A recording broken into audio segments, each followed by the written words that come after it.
bienvenidos de vuelta. Bueno, volvemos con el tema. Paul, estábamos hablando fuera de cámara de cómo incentivar a los profesores para mejorar la educación, y Javier ya había dicho de que obviamente en el Perú hay muchas realidades. ¿Cómo se puede arreglar ese problema? Mira, es un tema muy complejo y es un problema que todas las sociedades actualmente están enfrentando, porque hay una suerte de desprestigio generalizado de la labor del docente. Y eso, si nos queremos poner simplemente desde el punto de vista económico, digamos, la entrada de dinero de un docente pones a nivel internacional y está por debajo de muchas profesiones que no exigen el mismo nivel de preparación, no exigen el mismo nivel de tiempo y tampoco consideran el nivel de esfuerzo, de demanda psicológica, personal, emocional, cognitiva y personal en el fondo que el docente tiene que poner en su relación de trabajo. O sea, la profesión docente, y no por echarle flores a un docente, es una cosa muy compleja, pero desafortunadamente lo que encontramos es que las sociedades en general no están valorando ese tipo de acción profesional. Están valorando, es una lógica más economicista, más pragmática, en la cual evidentemente desde el punto de vista societario, colectivo, digamos, lo que mencionaba Javier es simplemente el resultado de una decisión colectiva, digamos, que hemos tomado como peruanos de dejar de lado la lógica de la educación como un pilar de la transformación de un país. Pero ante la realidad que decía Javier, donde hay una escuela con un profesor de primaria, secundaria, o sea... Sí, y eso tiene, o sea, si nos ponemos históricos en un sentido, eso tiene un inicio, digamos, en los años 70 teníamos una baja demanda educativa y una similar inversión en temas de PBI, de ahí explota, digamos, el tema de demanda, pero como Perú, como país, decidimos no seguir invirtiendo y seguimos ampliando, y es como que tú coges un jeve, lo estiras, hasta que en un momento determinado el jeve deja de tener su naturaleza. Ya no se convierte en un jeve que va y viene, porque lo has estirado tanto. Entonces lo que estamos viendo ahora es simplemente la consecución de esas decisiones como sociedad. Claro, hemos sido representados por los políticos, por los ministros, por las personas que estuvieron de turno, pero ellos son parte de la lógica colectiva de un país. Entonces, desafortunadamente, lo que estamos viviendo es la consecuencia de una desprofesionalización del docente. Roberto, pero sí, quería seguir un poco este tema de desprofesionalización, porque también hay una cierta desprofesionalización. Yo no he estudiado mucho en el Perú he estudiado mucho en el extranjero, pero conozco gente que ha estudiado acá y se copia mucho. Se hace mucha trampa. O sea, yo en mi vida, allá si te copias te matan, te botan, pero acá también hay una falta de los estudiantes mismos, ya han aprendido a ser muy peruanos, muy criollos. O sea, ¿cómo le damos más importancia al docente, a los exámenes y que la gente no sea criolla? Sí, yo quería seguir con lo que tú dices, con lo que decía Paul, en la idea de la complejidad de la profesión docente. Comparto lo que me pasó en la mañana. En la mañana estaba yo acompañando a una profesora analizando su clase, en una clase de 32 alumnos, en una escuela pública. Tenía la clase un poco apretada de alumnos, ella tratando siempre con buen ánimo, sonriéndoles en todo momento, a pesar de que también incomodaba mi presencia porque distraía a los chicos. Pero yo percibía siempre que a pesar del esfuerzo de ella, había 5 que me daba cuenta, porque más observaba a ellos cuántos se perdían o perdían la atención por momentos, ¿no? Entonces, pero yo hubiera podido haber dicho, profesora, atienda también estos 5 que veo que están descuidándose, pero ya tenía un desafío manejando a 27, que ya tratando de mantener la atención, lo observé 60 minutos, 55 minutos exactamente.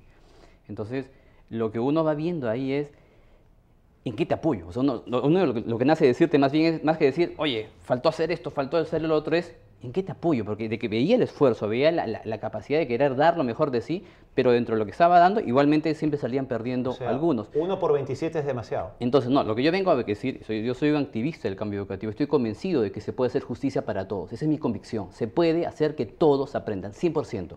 Y te lo aseguro que se puede. ¿Pero hay un número de estudiantes por profesor? ¿O? ¿En que el colegio? No, tío, tú estás diciendo que hay muchos estudiantes por cada profesor. O sea, ¿tenemos que reducir los números? No, ¿o la idea que yo estaba planteando era de que problemas complejos requieren soluciones complejas. Soluciones complejas que sí dan resultados. Lo que yo quiero decir es que sí podemos dar una revolución educativa, un cambio radical se puede hacer, pero con soluciones complejas, que implican muchos elementos: el SAT, examen de estado, mejora en las universidades, revalorización de la profesión docente, ver la complejidad de la profesión docente, que un tema entre esos es el sueldo, pero hay mil maneras de ver cómo yo genero motivación intrínseca, porque está probado en el mundo empresarial, por lo menos, ya que hay muchas investigaciones a nivel de empresas de que lo que más hace que mi empleado dé es motivación intrínseca, porque eso hace que explote la motivación que la gente tenga. Entonces, en la educación pasa lo mismo. Cuando yo logro hacer que explote ese anhelo de creatividad del docente, y más que ponerle tapas, cárceles, con un sistema que a veces lo acartona y lo encarcela y hace que genere más fracaso, le genero un ambiente donde él pueda explotar esa creatividad. O sea, la propuesta, lo que yo estoy convencido es: generemos un sistema que haga explotar energías positivas del docente. Lo digo porque cito amigos míos que trabajan para asesores en países desarrollados de alto nivel. Hablo de Canadá, hablo de Ontario, hablo de Alberta, hablo de Finlandia. Y lo que comentan estos amigos es que ya se llegó a un tope también. En los top ya se llegó a un tope, en la cual ya del 90 al 100% ya no se trata de inyectar plata. Y eso lo dice Michael Fulham, un amigo que hasta hace poco ha sido asesor del Premier de Ontario, y dice Michael: lo que ya hace falta para explotar energías sostenibles, renovables, ilimitadas docentes, y es un tema de generar eso. ¿Cómo exploto creatividad docente? Exploto su entusiasmo docente. Porque ya en plata ya inyecté. O sea, ya llegan topes. ¿No entiendes la idea? Sí, sí. O sea, entonces, solo con plata no se arregla el problema. Entonces, y la idea central, vuelvo a cerrar con esta idea: soluciones complejas. Problemas complejos requieren soluciones complejas, y que sí es posible hacerlas. Pero tú sí nombraste lo de números. O sea, ¿tú crees que reducir los números, obviamente poner más profesores ayuda? Sí, ahí también, mi verá, Paula, la estadística muestra que 20 alumnos, o sea, sí es necesario reducir, porque atender... No hay un número mágico, digamos, del ratio profesor-estudiante. O sea, no existe esa fórmula. Hay niveles de equilibrio, hay experiencias que te prueban de que hay profesores que con 25 funcionan, otros con 18. Sí. Entonces, en realidad, el rango es muy amplio. Y aparte, lo que no puedes tener es 40, ¿no es cierto? O sea, No, sí, claro, perdón, pero le añado. Por ejemplo, el tema es actitud. O sea, yo tengo aquí dos profesores. Uno con 40, otro con 40. Uno que dice 40, vean la importancia del tema de emociones humanas. El 40 dice: uy, 40. No voy a poder. Estás hablando de 40 todos del mismo año. Alumnos. Es un ejemplo. Pero todos del mismo año, porque son diferentes años. Pongamos 40 y pongamos otra que dice 40. Yo ya la hice antes. Es un reto para mí. Yo puedo hacerlo. Lo que quiero decir es que pero una ¿qué escuela... calidad? ¿Qué calidad? No, sí. Pero, Roberto, pero a ver, lo que pasa es que tu misma frase te traiciona en un sentido, porque la complejidad de las decisiones hay que contextualizarlas. O sea, digamos, Ontario, digamos, tiene un nivel de debate, una masa crítica de personas que discuten. Tienes al Estado que se enfrenta ante una sociedad civil organizada que le dice: oye, un momentito, nosotros todavía tenemos que tomar decisiones construyendo bajo la lógica de que hay una lógica acumulativa en las decisiones políticas, en los hacedores de política, y tenemos que, en medio de este panorama, medio a ojos cerrados, en una tormenta de arena, tenemos que tomar decisiones de cómo vamos a caminar. Entonces, en realidad, digamos, no es tan sencillo. Pero tampoco es tan difícil, justamente tocando un punto de Estados Unidos, por ejemplo, Marva Collins. Marva Collins fue invitada 2 veces a ser ministra de Educación de Estados Unidos. ¿Cuál fue realmente el milagro de Marva Collins? Lo que justamente señala Roberto, la motivación intrínseca. Ella tenía en su grupo alumnos desadaptados, alumnos que dentro del sistema los habían marginado, e hizo que esos alumnos realmente pudieran lograr cosas que nadie esperó, que nadie pensó. Entonces, ahí donde vamos a lo que Roberto dice, revalorizar el rol del docente, que él mismo se sienta: yo soy promotor de un cambio. Es difícil también, como dice Javier, es difícil realmente con un sueldo y teniendo otras necesidades poder respirar en eso. Déjame terminar un ratito. Pero hay una cosa justamente que estaba hablando aquí Oscar.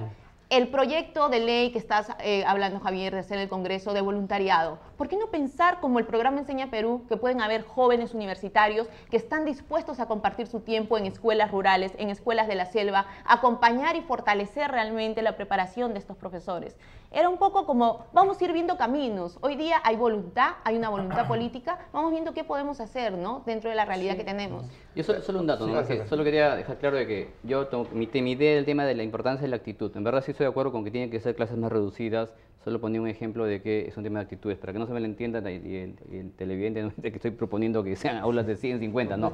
Sino es un tema de que hay que fomentar las actitudes positivas. Pero ¿Okay? Hay varios temas, ¿no? Uno es el tema remunerativo, es decir, claramente lo que obvio, si uno ve los números, Recién ha habido recuperación del salario de los profesores, estamos hablando del sector público, en los últimos 2 o 3 años. Recuperación relativa. Relativa, así es, efectivamente. Pero si uno compara, yo siempre hago esta alegoría, si uno compara, por ejemplo, hace 80 años o 60 años, o inclusive regresemos al primer gobierno de Belaúnde hace 50 años, la relación del profesor en términos de su capacidad de poder de compra o su salario era muchísimo mayor. Y si ya regresamos a comienzo del siglo, gran parte de los intelectuales peruanos eran profesores de secundaria en colegios nacionales, llámese desde Guadalupe, etcétera. Entonces, ¿qué sucede? Eso se ha ido perdiendo en el camino, por lo que justamente mencionabas. La década del 70 marca un hito en términos de que la masificación de la educación, que era un tema del gobierno de esa época, fundamentalmente que todo el mundo tuviera educación, hace que la cantidad de profesores sean los mismos y el presupuesto los mismos. Entonces, la consecuencia lógica era simplemente que el salario de los profesores se redujera.